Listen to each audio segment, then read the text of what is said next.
রামনাথ অভিনন্দনের উত্তর।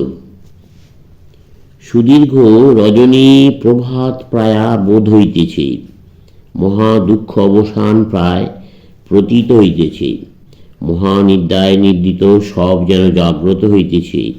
ইতিহাসের কথা দূরে থাকুক, কিংবদন্তি পর্যন্ত যে সুদূর অতীতের ঘনান্ধকার ভেদ করিতে অসমর্থ, সেখান হইতে এক অপূর্ব বাণী যেন শ্রুতিগোচর হইতেছে।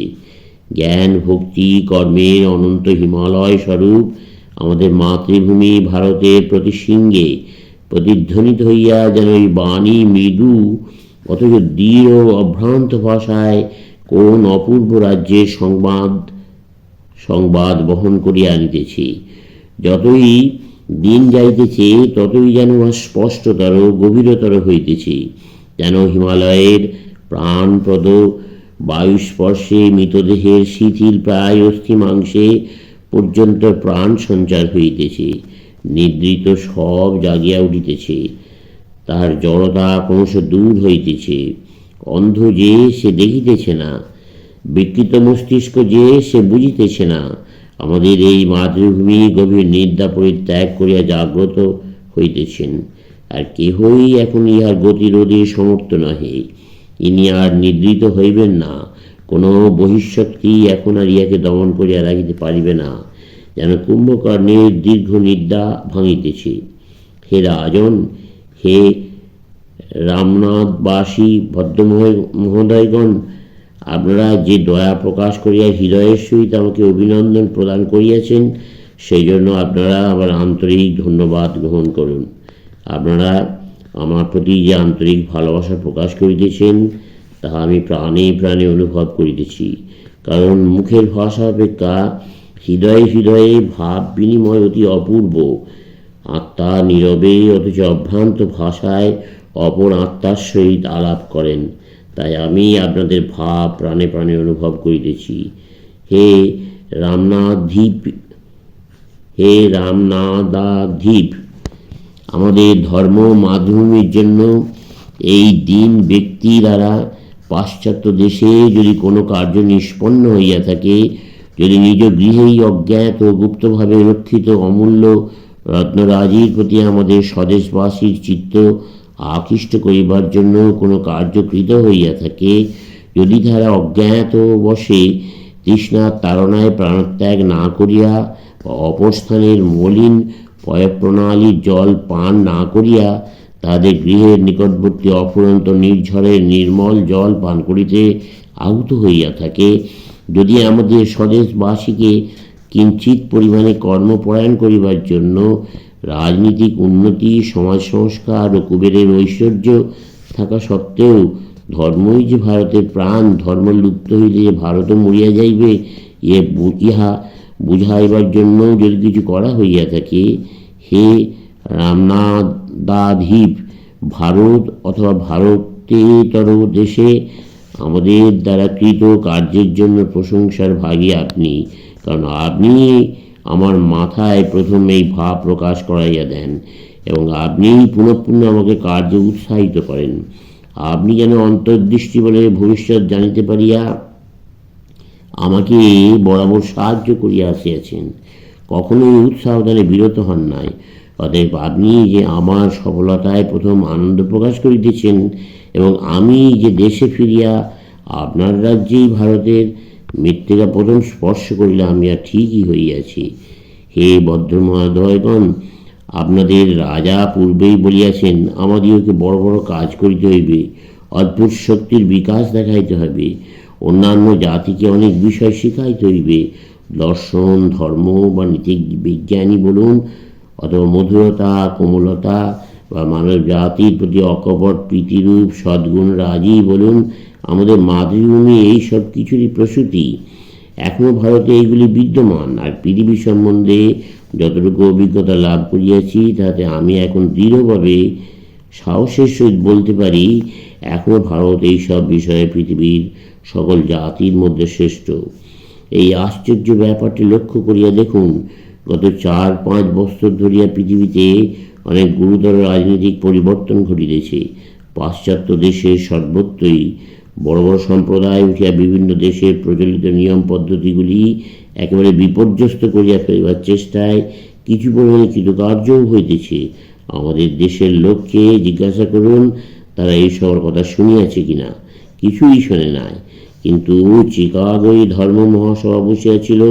ভারত হইতে একজন সন্ন্যাসী প্রেরিত হইয়া সেখানে সাদরে গৃহীত হন এবং সেই অবধি পাশ্চাত্য দেশে কার্য করিতেছিলেন। এখানকার অতি দরিদ্র ভিক্ষুকও তাহা জানে।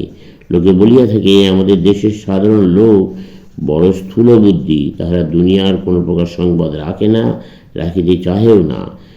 পূর্বে আমার ওই প্রকার মতের দিকে একটা ঝোঁক ছিল, কিন্তু এখন বুঝিতেছি কাল্পনিক গবেষণা অথবা ক্ষিপ্র গতিতে দেশ দর্শক ও ভূপর্যটকগণের লিখিত পুস্তক পাঠ অপেক্ষা অভিজ্ঞতা অনেক বেশি শিক্ষাপ্রদ। আমার নিজের অভিজ্ঞতা হইতে আমি জ্ঞান লাভ করিয়াছি যে আমাদের দেশের সাধারণ লোক নির্বোধও নহে, বা তাহারা যে জগতের সংবাদ জানিতে কম ব্যাকুল তাহাও নহে। পৃথিবীর অন্যান্য দেশের লোক যেমন সংবাদ সংগ্রহে আগ্রহশীল, ইহারাও সেইরূপ। তবে প্রত্যেক জাতির জীবনের এক একটি উদ্দেশ্য আছে। প্রত্যেক জাতি প্রাকৃতিক নিয়মে কতগুলি বিশেষত্ব লইয়া জন্মগ্রহণ করিয়াছে। সকল জাতি মিলিয়া যেন এক মহা ঐক্যতান বাদ্যের সৃষ্টি করিয়াছে। প্রত্যেক জাতি যেন উহাতে এক একটি পৃথক পৃথক সুর সংযোজন করিতেছে। উহাই তাহার জীবনী শক্তি, উহাই তাহার জাতীয় জীবনের মেরুদণ্ড, মূল ভিত্তি। আমাদের এই পবিত্র মাতৃভূমির মূল ভিত্তি, মেরুদণ্ড বা জীবন কেন্দ্র একমাত্র ধর্ম। অপরে রাজনীতির কথা বলুক, বাণিজ্য বলে অগাধ ধনরাশি উপার্জনের গৌরব, বাণিজ্য নীতির শক্তি ও উহার প্রচার, বাহ্য স্বাধীনতা লাভের অপূর্ব সুখের কথা বলুক, হিন্দু এই সকল বুঝে না, বুঝিতে চাহেও না। তাহার সেই ধর্ম, ঈশ্বর, আত্মা, মুক্তি সম্বন্ধে কথা বলুন। আমি আপনাদেরকে নিশ্চয়ই বলে দিচ্ছি, অন্যান্য দেশের অনেক তথাকথিত দার্শনিক অপেক্ষা আমাদের দেশের সামান্য কৃষকের পর্যন্ত এই সকল তত্ত্ব সম্বন্ধে অধিকতর জ্ঞান আছে। ভদ্র মহোদয়গণ, আমি আপনাদিগকে বলিয়াছি, এখনও আমাদের জগৎকে শিখাইবার কিছু আছে। এই জন্যে শত শত বর্ষের অত্যাচার এবং প্রায় সহস্র বর্ষের বৈদেশিক শাসনের পীড়নেও এই জাতি এখনো জীবিত রহিয়াছে। এই জাতি এখনো জীবিত কারণ এখনো এই জাতি ঈশ্বর ধর্মরূপ মহারত্নকে পরিত্যাগ করে নাই। আমাদের এই মাতৃভূমিতে এখনো ধর্ম ও আধ্যাত্মবিদ্যারূপে যে নির্ঝরিণী বইতেছে, এখনো তা হইতে মহাবন্যা প্রবাহিত হইয়া সমগ্র পৃথিবীকে ভাসাইবে এবং রাজনৈতিক উচ্চাকাঙ্ক্ষা প্রতিদিন নূতনভাবে সমাজ গঠনের চেষ্টায় প্রায় অর্ধোন্মিত হীনদশাগ্রস্ত পাশ্চাত্য অন্যান্য জাতিকে নতুন জীবন প্রদান করিবে।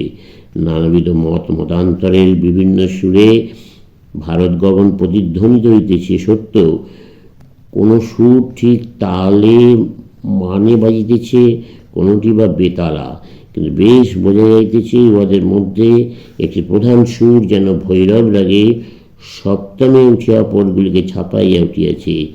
ত্যাগের ভৈরব রাগের নিকট অন্যান্য রাগ রাগিনী যেন লজ্জায় মুখ লুকাইয়াছে। বিষয়বান বিষবত্যাগ, ভারতীয় সকল শাস্ত্রেরই এই কথা। ইহাই সকল শাস্ত্রের মূল তত্ত্ব। দুনিয়া দুদিনের একটা মায়া মাত্র, জীবন্ত ক্ষণিক। ইহার পশ্চাতে দূরে, অতি দূরে সেই অনন্ত অপার রাজ্য। যাও, সেখানে চলিয়া যাও। এ রাজ্য মহাবীর মনীষীগণের হৃদয় যদিতে উদ্ভাসিত, তাহার এই তথাকথিত অনন্ত জগৎকেও একটি ক্ষুদ্র মৃত্তিকা স্তূপ মাত্র জ্ঞান করে। তারা ক্রমশ সে রাজ্য ছাড়াইয়া আরও দূরে, দূরতম রাজ্যে চলিয়া যান। কালের অনন্ত কালের অস্তিত্ব সেখানে নাই। তাহারা কালের সীমা ছাড়াইয়া দূরে, অতি দূরে চলিয়া যান। তাহাদের পক্ষে দেশের অস্তিত্ব নাই, তারা তাহারও পারে যাইতে চান। ইহাই ধর্মের গূঢ়তম রহস্য। প্রকৃতিকে এই রূপে অতিক্রম করিবার চেষ্টা যে রূপেই হইউক, যতই ক্ষতি স্বীকার করিয়া হইউক, সাহস করিয়া প্রকৃতির অবগুণ্ঠন উন্মুক্ত করিয়া অন্তত একবারও চকিতের মতো সেই দেশ কালাতীত সত্তার দর্শন চেষ্টাই আমাদের জাতির বৈশিষ্ট্য। তোমরা যদি আমাদের জাতিকে উৎসাহ উদ্দীপনায় মাতাইতে চাও, তাহাদেরকে এই রাজ্যের কোনো সংবাদ দাও, তারা মাতিয়া উঠিবে। তোমরা তাহাদের নিকট রাজনীতি, সমাজ সংস্কার, ধনসঞ্চয়ের উপায়, বাণিজ্য নীতি প্রভৃতি যাহাই বলো না, তারা এক কান দিয়া শুনিবে, অপর কান দিয়া সেসব বাহির হইয়া যাইবে। অতএব পৃথিবীকে তোমাদের ধর্মের শিক্ষাই দিতে হবে, চলবে।